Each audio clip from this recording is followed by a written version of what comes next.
चल रे अपन अपन हाथ के लकीर देखे चल भाई। अरे पंडित जी कने हाउ रे? अरे पंडित जी ने लखा हां लकीर देखे सब देखे। क्या हुआ बालक?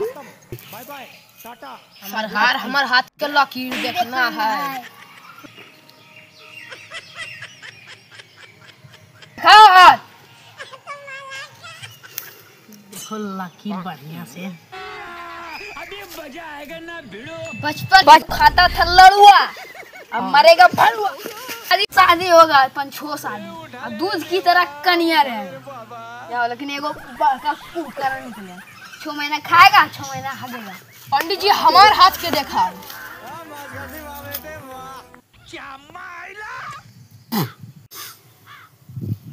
शादी होगा लेकिन कनिया रहेगा करिया।